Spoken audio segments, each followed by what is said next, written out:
여러분들 대장동 게이트와 관련해서 유한기라고 이름을 들어보셨을 겁니다. 얼마 전에 극단적인 선택을 했던 사람인데요. 이 사람의 자리가 어떤 자리냐면은 성남도시개발공사의 전략사업본부장입니다. 그런데 이 사람이 조사를 받고 드디어 구속영장이 청구가 됐어요. 그래서 구속영장이 발부되기 직전에 스스로 생을 마감을 한 것입니다. 자, 이 사람한테 구속영장이 발부됐던 구속영장상의 혐의는 뭐냐면은 남욱이 정영학이로부터 뇌물 2억 원을 받았다. 뇌물 혐의로 구속영장이 청구됐습니다. 그런데 이 유한기 씨의 실제 혐의는 뇌물을 받은 것보다도 대장동 게이트에서 핵심적인 역할을 한 핵심 실무자입니다. 그 점이 훨씬 더 중요한 것입니다. 먼저 아마 뇌물로 불러들여서 나머지를 조사하려고 했던 게 아니냐라고 추측을 해볼 수가 있는데 어쨌든 이 사람이 극단적인 선택을 한 것입니다. 자, 유한기 말고 또 유동규라고도 있었죠. 같은 유씨인데요. 그러다 보니까 대장동 게이트 둘러싼 성남도시개발공사 내에서는 U1, U2라는 그런 얘기들이 있었습니다. U1이 바로 유동규, U2는 유한기, 유동규는 성남도시개발공사의 기획본부장이었습니다. 그리고 유한기는 사업개발본부장이었습니다. 그리고 직급상으로도 유동규가 좀 더 높습니다. 그래서 성남도시개발공사 그 자체 내의 권력서열을 보면은 1등이 사장 황무성 씨고 두 번째가 기획본부장 유동규, 세 번째가 개발사업본부장 유한기. 이렇게 지금 황무성, 유동규, 유한기인데 그래서 성남도시개발공사에서 권력서열이 1등, 2등, 3등 이렇게 돼 있습니다. 그런데 이 황무성을 쫓아냅니다. 황무성을 쫓아내니까 유한기가 사장 직무대행을 합니다. 넘버 2가 드디어 1등으로 올라선 거죠. 그리고 이 유한기가 남게 되는데 이 유동규가 기획본부장을 하면서 사장 대행을 하고 유한기가 어떤 사람이냐 하면은 이 사장을 내쫓기 위해서 직접 황무성 사장한테 쫓아가서 14번이나 쫓아갔습니다. 사퇴해라. 그래도 계속해서 황무성 씨가 버티다가 마지막에는 드디어 이제 이 굴복을 하고 마는데요. 왜 황무성 사장을 쫓아내려고 했을까요? 사장이 없어야지 유동규 기획본부장 넘버 2가 사장 직무대행 체제로 최고가 되잖아요. 그래서 자기 마음대로 모든 것을 결정할 수가 있게 됩니다. 이때가 언제냐면은 성남도시개발공사가 사업을 공고를 해서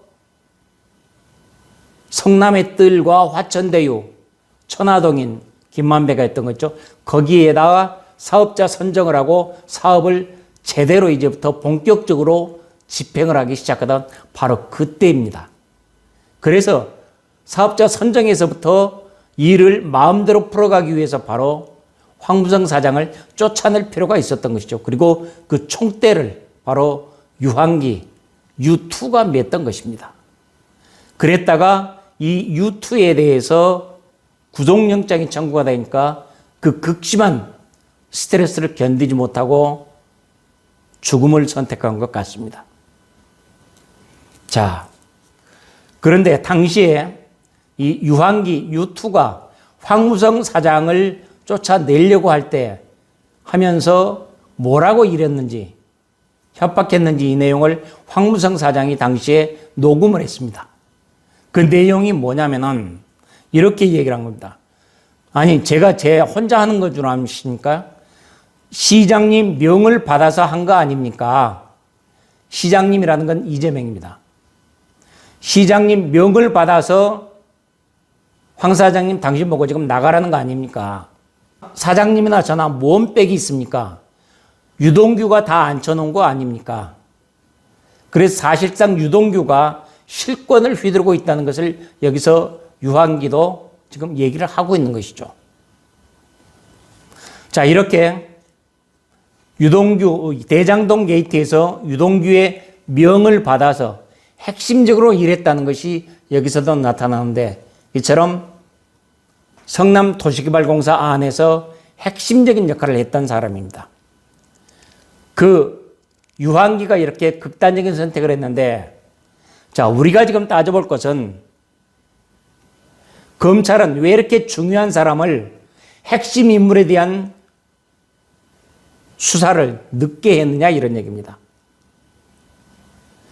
가장 핵심 인물들을 먼저 불러다가 확보를 해서 내용들을 풀어나갔어야 되는 것인데 그러지 않았었죠. 왜 그랬을까요? 바로 그분 윗선을 보호하기 위해서 일부러 늑장 수사를 하고 수사를 질질 끌었던 게 아닌가 싶습니다. 핵심은 피하고 주변만 빙빙 눈치 보면서 애둘러 돌아다니다가 이런 사고를 낸 것입니다. 검찰은 이재명의 배임 혐의를 적극적으로 규명을 안 했습니다. 그러다 보니까 이런저런 말들이 자연히 터져 나올 수밖에 없는 것인데요. 김만배, 남욱, 정영학이 이 세 사람만 구속시켜가지고 이재명의 배임 혐의가 아니라 나머지 다른 사람들의 개발 비리, 흔히 있는 부동산 개발 비리, 이런 걸로 초점을 바꾸려고 하는 그런 시도로 보입니다. 그래서 민간 업자들끼리 서로 짜고 자기들끼리 사기를 한 것이다. 이런 식으로 초점을 지금 바꾸려고 하는 것이 지금 검찰의 움직임으로 봐서 충분히 짐작이 되고 있는 것입니다. 검찰도 그분 윗선으로 불똥이 튀지 않으려고 길을 쓰고 막아내고 있지 않습니까? 성남시청에 대한 압수수색 20일 만에 늦게 들어갔죠. 시장 비서실 압수수색에서 그때 뺐죠. 서버 압수하는데 이재명 시장의 이메일 손 안 댔죠. 하는 것마다 이렇습니다. 그래서 국민들은 검찰은 못 믿겠다. 특검을 해야 된다. 그래야지 이 문제가 제대로 밝혀진다라고 얘기를 하는 것입니다. 자, 그런데요. 지금 특검이요. 이재명은 특검 하자라고 지금 얘기를 합니다. 옛날에는 특검 안 한다고 했거든요. 그러다가 최근 들어서 입장이 바뀌어서 특검 하자라고 얘기하고 있습니다. 그런데 특검을 어디서 결정하냐면 민주당에서 결정을 합니다. 국회에서 결정하는 거죠. 그래서 민주당은 특검을 안 하겠다는 겁니다, 지금. 그래서 결과를 좀 더 보고하자, 뭐 하자 하면서 온갖 핑계를 대면서 질질 시간을 끌고 흘려보내고 있습니다. 이것은 결국 뭐냐? 짜고 치는 고스톱입니다. 한쪽에서는 하자라고 하면서도 실제 결정을 할 수 있는 민주당 쪽에서는 안 하고 계속해서 시간을 흘려보내는 거죠.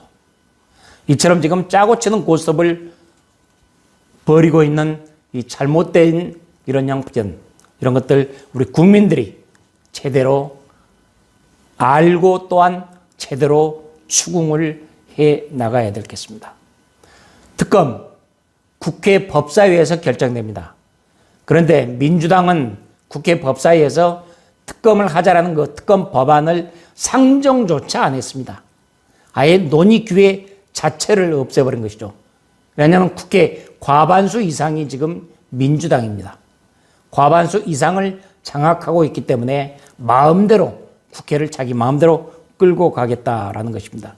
그러면서 민주당 지도부에서는 이리저리 핑계를 대면서 빠지면서